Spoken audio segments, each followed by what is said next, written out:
Paper leak जैसी घटना को आप रोक नहीं पाते हैं। आप वहीं पर देखिए, आईआईटी एग्जामिनेशंस का कोई पेपर लीक कभी नहीं सुनते हैं आप। आईआईटी एग्जामिनेशंस जो होते हैं उनके परीक्षा में पेपर कभी लीक ही नहीं होता, सुनने में नहीं आता है। क्यों? क्योंकि एक संस्था कराती है और संस्था बहुत स्ट्रिक्ट है। वो जो आईआईटी कानपुर या दिल्ली आईआईटी या बॉम्बे आईआईटी जो भी उसको वहन करता है करवाने के लिए, वो कितना कितना संजीदा होता है उन बच्चों की परीक्षा को लेकर के कि वो पेपर तो छोड़िए, सवाल तक लीक नहीं होते। यहां सुनने में आ रहा है 135 क्वेश्चन उससे बाहर आए हैं। अब कारणकारी गिनाए जा रहे हैं। कारणकारी क्या बेतुके हैं कि किसी ने पर्चे को छपने से पहले निकाल लिया, इसमें कोई और माफियागिरी नहीं हुई है, किसी तरह का कोई सेंटर से लीक नहीं हुआ है, किसी तरह का किसी प्रोफेसर या लेक्चरर से नहीं हुआ। माय फुट हुआ नहीं है, मतलब जो हुआ है वो रोका नहीं जा पा रहा है। ये कम बड़ी समस्या है। इस देश की समस्या को समझ नहीं रहे। 22 लाख बच्चों में आपने पूरे साल सुना होगा कितने बच्चे कोटा में आत्महत्या कर लेते हैं सिर्फ इस टेंशन में कि कैसे परीक्षा निकलेगी। उन माँ बाप का क्या होगा, उनके दर्द का क्या होगा? उनके दर्द को आप समझ नहीं पा रहे हैं। 16-16 साल के बच्चे आत्महत्या कर लेते हैं, आपको ये जरा भी दर्द नहीं होता? परीक्षा पे चर्चा करने चलते हैं। किस तरह के प्रधानमंत्री है भैया? क्या आपके धर्मेंद्र प्रधान को आप रेजिग्नेशन नहीं ले पा रहे हैं? नीट की परीक्षा पर जिसमें लाखों खर्च करके बच्चे जाके एग्जाम देते हैं, किसी के होने से किसी का नुकसान नहीं होता है, लेकिन किसी के होने से किसी का होना रुक जाए तो नुकसान होता है। ये समझिएगा, मेरा होना या ना होना एक घटना है, लेकिन किसी के होने की वजह से मैं ना हूं, ये दूसरी घटना है। और यही है घोटाला। नीट की परीक्षा में भी यही होता आ रहा है और हो रहा है। 2013 में, 2015 में, 2026 में 3 बार नीट की परीक्षा रद्दोबदल की गई, रद्द की गई है और दोबारा हुई है परीक्षा। उसका प्रभाव सोचिए क्या होता है। आज की डेट में जो 22 लाख बच्चे तैयारी करके परीक्षा दे करके आते हैं, ये इन केंद्र प्रताड़ित अपनी हुज्जत के साथ जाते हैं, परीक्षा देते हैं, और उस परीक्षा को देने में आप जानते हैं 3 मई को परीक्षा हुई है, ठीक ठाक गर्मी, आंधी तूफान जिन क्षेत्रों में आया उनकी बात नहीं कर रहा हूं, उसमें भी कैसे पहुंचते हैं बच्चे, आप ये सोचिए। परीक्षा केंद्रों पर पहुंचना, समय से पहुंचकर पेपर देना, पेपर के घंटों का पेपर सॉल्व करना, 180 प्रश्नों को सॉल्व करके वहां से निकल करके बाहर आना। आप समझते हैं कि बच्चे इस ट्रॉमा को दोबारा झेलते हैं, बार बार झेलते हैं। परीक्षा रद्द हो जाती है सिर्फ ये होकर के कि परीक्षा में पेपर लीक हो गया। पेपर लीक जैसी घटना को आप रोक नहीं पाते हैं। आप वहीं पर देखिए, आईआईटी एग्जामिनेशंस का कोई पेपर लीक कभी नहीं सुनते हैं आप। आईआईटी एग्जामिनेशंस जो होते हैं उनके परीक्षा में पेपर कभी लीक ही नहीं होता, सुनने में नहीं आता है। क्यों? क्योंकि एक संस्था कराती है और संस्था बहुत स्ट्रिक्ट है। वो जो आईआईटी कानपुर या दिल्ली आईआईटी या बॉम्बे आईआईटी जो भी उसको वहन करता है करवाने के लिए, वो कितना कितना संजीदा होता है उन बच्चों की परीक्षा को लेकर के कि वो पेपर तो छोड़िए, सवाल तक लीक नहीं होते। यहां सुनने में आ रहा है 135 क्वेश्चन उससे बाहर आए हैं। अब कारणकारी गिनाए जा रहे हैं। कारणकारी क्या बेतुके हैं कि किसी ने पर्चे को छपने से पहले निकाल लिया, इसमें कोई और माफियागिरी नहीं हुई है, किसी तरह का कोई सेंटर से लीक नहीं हुआ है, किसी तरह का किसी प्रोफेसर या लेक्चरर से नहीं हुआ। माय फुट हुआ नहीं है, मतलब जो हुआ है वो रोका नहीं जा पा रहा है। ये कम बड़ी समस्या है। इस देश की समस्या को समझ नहीं रहे। 22 लाख बच्चों में आपने पूरे साल सुना होगा कितने बच्चे कोटा में आत्महत्या कर लेते हैं सिर्फ इस टेंशन में कि कैसे परीक्षा निकलेगी। उन माँ बाप का क्या होगा, उनके दर्द का क्या होगा? उनके दर्द को आप समझ नहीं पा रहे हैं। 16-16 साल के बच्चे आत्महत्या कर लेते हैं, आपको ये जरा भी दर्द नहीं होता? परीक्षा पे चर्चा करने चलते हैं। किस तरह के प्रधानमंत्री है भैया? क्या आपके धर्मेंद्र प्रधान को आप रेजिग्नेशन नहीं ले पा रहे हैं? खबर सुनिएगा, बहुत अच्छे से पढ़ के सुना देता हूं। नीट में धांधली की गहन जांच की जाएगी, एनटीए। ये कल की बात है, आज रद्द हो गई है। राष्ट्रीय परीक्षा एजेंसी ने कहा है कि नीट 2026 का आयोजन पूरी तरह सुरक्षा प्रोटोकॉल के तहत किया गया। किसकी सुरक्षा? बाहर प्रांगण में सुरक्षा, टीचर्स की सुरक्षा, स्टूडेंट्स की सुरक्षा, कि परीक्षा पेपर की सुरक्षा, लीक होने से बचाने की सुरक्षा? कहां से पेपर लीक हो गया, कैसे हो गया, कौन सी सुरक्षा थी ये? अगली लाइन सुनिएगा। एजेंसी ने कहा कि राजस्थान एसओजी द्वारा की जा रही जांच में पूरा सहयोग किया जा रहा है। एनटीए ने 3 मई को नीट का आयोजन किया था। रविवार को एक्स पोस्ट में एनटीए ने कहा कि प्रश्न पत्रों को जीपीएस ट्रैकिंग लगे वाहनों में ले जाया गया था। जीपीएस ट्रैकिंग वाहनों में ले जाकर के परीक्षा को कराने के लिए आप जब ले गए, उसके 2 दिन पहले परीक्षा पेपर से वो लिख करके हाथ से, चाहे जैसे भी हाथ से, यूपी बोर्ड की परीक्षा थोड़ी हो रही है भाई, या सीबीएसई बोर्ड की परीक्षा हो रही है, हाई स्कूल इंटर की परीक्षा नहीं हो रही है कि जिसमें कुछ बच्चे जो पास नहीं हो सकते उनको नकल करा के किसी तरह से पास करा दिया जाए, या कुछ बच्चे जिनमें कमजोरी है कि पेपर नहीं पास कर पाएंगे उनको हाई स्कूल पास कराना है क्योंकि उनको नौकरी पानी है, खासकर उन परीक्षाओं में जो होती भी नहीं है, जिन्हें होना भी नहीं चाहिए। आप सोचिए कि पुलिस भर्ती परीक्षा, सिपाही भर्ती परीक्षा, होमगार्ड भर्ती परीक्षा, इन सबको पास करने के लिए जो पास कराया जाता है उसकी बात कर रहे हैं क्या? अब दूसरी बात पर आइए। परीक्षा केंद्रों की निगरानी केंद्रीय नियंत्रण कक्ष से एआई सहित सीसीटीवी कैमरों के जरिए की जा रही है। जब चिड़िया चुग गई खेत तो आप वहां सीसीटीवी कैमरा लगा रहे हैं। कैमरा कब लग रहा है? परीक्षा केंद्रों पे पहुंचते वक्त, जहां पेपर चला है, जहां से प्रिंट आउट हुआ है, जहां से प्रिंटिंग निकली है, प्रिंटिंग प्रेस पे आप उसका ध्यान नहीं दे रहे हैं, वहां की बात ही नहीं हो रही है। अगली लाइन सुनिए। गेस्ट पेपर से चर्चा है। यह मामला तब सुर्खियों में आया जब खबर फैली कि एक गेस्ट पेपर के कई सवाल पेपर में पूछे गए। कई सवाल नहीं भाई, 135 सवाल, 4 गुणा 135 का मतलब 540 अंक। बहुत सारी चर्चा कर सकते हैं हम आप सब जो पढ़े लिखे हैं, जिन्होंने भी पेपर दिया, जिन्होंने भी एग्जाम दिया है। मैंने सीपीएमटी का पेपर नहीं दिया है, ना ही मेडिकल का पेपर दिया है, लेकिन इन पेपरों के नंबर्स क्या होते हैं वो तो मुझे पता ही है, और आपके बच्चे दे रहे हैं तो आपको भी पता ही होगा। आगे सुनिए। 410 प्रश्नों में से 120 प्रश्न रसायन विज्ञान से पूछे गए थे।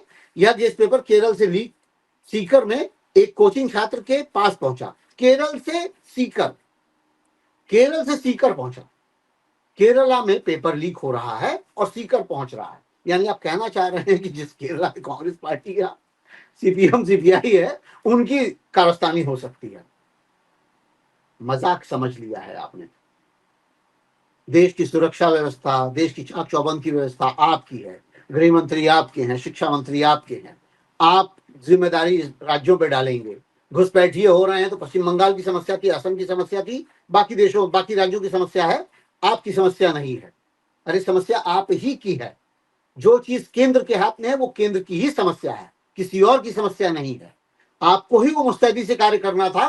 22 लाख बच्चों का भविष्य इस समय अधर में आ गया है जब उनका पेपर कैंसिल हो गया है। मैं ये नहीं कह रहा हूं कि 22 लाख बच्चे मेडिकल डॉक्टर बन रहे हैं, मैं सिर्फ इतना कह रहा हूं कि उस 22 लाख बच्चे में जो जो बन सकते थे, जिनकी क्षमता हो सकती थी, जो वो पेपर तैयार करके दिए हैं। और ये आप ये भी जानते हैं, एग्जामिनेशन जो आज दिया जा रहा है वही एग्जामिनेशन कल पूछा जाएगा, कल भी होगा।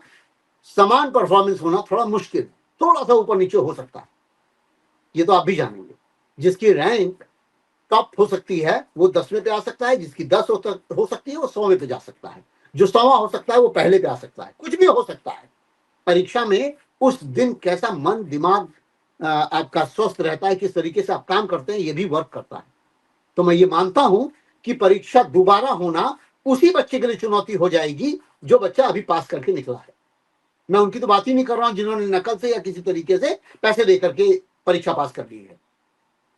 अब सोचिए जरा, मैं ये सोचने हैरत में पड़ जाता हूं कि इतनी बड़ी परीक्षा होती है।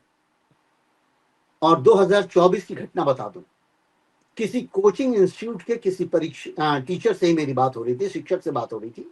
उसका ही स्टेटमेंट था कि सर 62 बच्चे एक साथ फर्स्ट रैंक पर आए हुए हैं, मतलब 100 परसेंटाइल पाए हुए हैं। गंभीर विषय सुनिएगा, 62 बच्चे, 62 बच्चे 100% परसेंटाइल लेकर के पास हुए 2024 की नीट परीक्षा में। गड़बड़ी ये थी, एक ही सेंटर से 50 से ज्यादा बच्चे सेलेक्ट हुए थे और ये अनुमान लगाया जा रहा था कि ये परीक्षा उनके लिए लीक की गई है। सवाल उठा, तमाम क्वेश्चंस उठे, लेकिन बात बनी नहीं, बात सिरे से खारिज हो गई। मैं कह रहा हूं 2 करोड़ रुपया 50 बच्चों के लिए 100 करोड़ के बराबर हुआ कि नहीं हुआ? और ऐसे कितने 100 बच्चे, क्या सीट इसलिए बढ़ाई गई है कि इन सीटों के मानंद या इनके पीछे उन अमीर जादों को या अमीर बच्चों को जो नहीं बन पाते, अमीर ज्यादा कहना मेरे लिए बुरा लगता है क्योंकि अमीर जो है वो है, जो पैसे वाला है वो है, वो पैसे से अगर सीट खरीद सकता है तो खरीद रहा है, लेकिन खरीदवा कौन रहा है? धर्मेंद्र प्रधान बेच कौन रहा है? हमारा शिक्षा मंत्री खरीद अमीर रहे हैं जरूर, भाई एक कॉलेज बना दो ना, एक मेडिकल कॉलेज खोलो जिसकी परीक्षा नहीं होगी, उसमें जो पैसा लेकर आएगा 2 करोड़ देगा, उसका एडमिशन कर देंगे। कितना सामान्य सी बात है। 2 मेडिकल कॉलेज ऐसे खोलिए जिसमें सिर्फ पैसे के बल पे स्टूडेंट्स होंगे, किसी चीज की जरूरत नहीं है, ना परीक्षा की, ना टेंशन की, ना तनाव की, कुछ की जरूरत नहीं। चुपचाप आइए, 2 करोड़ दीजिए और जाके परीक्षा भी मत दीजिए, सीधे आके एडमिशन लीजिए, मेडिकल का वो काम करिए। हम भी तो जानेंगे ना कि कम से कम इस कॉलेज के वो बच्चे हैं जो ये मेडिकल डॉक्टर बनकर के यहाँ आ रहे हैं। हमें इलाज कराना है नहीं कराना है बात की बात देखेंगे। आरक्षण की बात करते हैं आप, तमाम ऐसे ब्राह्मणवादी मिल जाएंगे जो इस बात की बात करेंगे कि आरक्षण लागू होता है, उनसे कैसे इलाज कराएं। भाई मेरे ये बात समझिएगा, जिन इंस्टीट्यूट से बच्चे जाते हैं वहां पे ट्रीटमेंट के लिए सैकड़ों लोग आते हैं। हमारे देश में जनसंख्या की कमी नहीं है, और वैसे भी ये बात कही जाती है कि जितनी ज्यादा प्रैक्टिस होती है मेडिकल डॉक्टर्स की, उतना ज्यादा वो सक्षम होते हैं। इसीलिए एम्स में बहुत ताकतवर डॉक्टर्स होते हैं, बहुत समझदार, बहुत बहुत सक्षम डॉक्टर होते हैं। ये समझिएगा, सैकड़ों बीमारी वहां पे देखी जाती है रोजाना, सैकड़ों तरह की बीमारी, सैकड़ों तरीके के घटनाओं से वो लोग वाकिफ होते हैं कि ये है पक्ष तो ये नहीं है, ये पक्ष है तो ये नहीं है। इस तरीके से वो जांच परख में बहुत ज्यादा सक्षम हो जाते हैं। ये मैं कुछ इतर बातें कर रहा हूं, लेकिन फिर भी मैं बात कह रहा हूं कि जो परीक्षा नीट की हुई है, उस नीट परीक्षा को समझने की कोशिश करिए। व्यापम घोटाले से लेकर नीट परीक्षा तक समान सरकार, समान मंत्रालय, समान मंत्री। भारतीय जनता पार्टी, भारतीय जनता पार्टी, भारतीय जुलूस पार्टी क्या है? भारत बेचो पार्टी क्या है? ये जो पहले होते थे, जो पहले घोटाले होते थे, उन्हीं को आरोप लगा के आप यहां आए, और अब आप उसमें भी फंसे हुए हैं। आपका चीफ मिनिस्टर रिजाइन नहीं देता व्यापम घोटाले के बाद भी, आपका शिक्षा मंत्री रिजाइन नहीं दे रहा है, और आप जांच कर रहे हैं, परीक्षा रद्द कर रहे हैं। मैं कह रहा हूं 22 लाख बच्चे अगर दिल्ली में घेर लें तो आपका क्या हश्र होगा? सोचिए जरा उन बच्चों की हालत क्या है, कहां कहां से आकर के परीक्षा देते हैं। लगातार मैं यही बात कहना चाह रहा हूं कि भाई 2013, 2015, 2026 3 बार रद्द हो चुकी है। 13 में निश्चित तौर पर कांग्रेस की गवर्नमेंट थी, उस समय भी बर्बादी हालत थी, और वो रद्द होना वो भी बुरा था। मैं ये भी मानता हूं कि जो भी घोटाले, जो भी चीजें होती हैं, और जिन घोटालों की बात आप करते हैं, आप सोचिए ना कि सुप्रीम कोर्ट से वो रद्द हो जाता है, सीएजी की रिपोर्ट आती है, बाद में वो रद्द हो जाता है, कोयला घोटाला गायब हो जाता है, 2G स्कैम गायब हो जाता है, और इन स्कैम्स का क्या करेंगे? इनको भी तो आप गायब करके बैठे हैं। इसमें जबकि सिद्धि भी हुई है, केस सिद्धि हुई है व्यापम घोटाले में। ये बात मैं आपको तथ्यात्मक तौर पर बता रहा हूं कि इसमें केस सिद्ध हुए हैं कि ये गड़बड़ियां पाई गई हैं। मौतों का आंकड़ों का कुछ पता नहीं चला है। अब प्राकृतिक मौत क्या होती है जांच करेंगे ना, किस तरह का जहर, कैसे मारा गया, कैसे ट्रेन से गिरा। कोई एसआईटी की जांच करता हुआ व्यक्ति मारा जाए, कैसे मर जा रहा है, समझना होगा आपको और हमको और इस देश को। मेरा उद्वेलन, मेरा गुस्सा, मेरी सारी चीजें इस बात को लेकर हैं कि एक बात को आप एक तरीके से देखते हैं, दूसरे हिस्से को कैसे नहीं देख पाते हैं। आप देखिए, बहुत जरूरी है देखना। ऐसी खबरों के लिए देखते रहिए न्यूज़ नशा। नमस्कार। और आप हमसे जुड़े रहने के लिए सब्सक्राइब करें YouTube पर, फॉलो करें Twitter पर और लाइक करें Facebook पर। और ज्यादा जानकारी के लिए आपको टाइप करना होगा सिर्फ न्यूज़ नशा।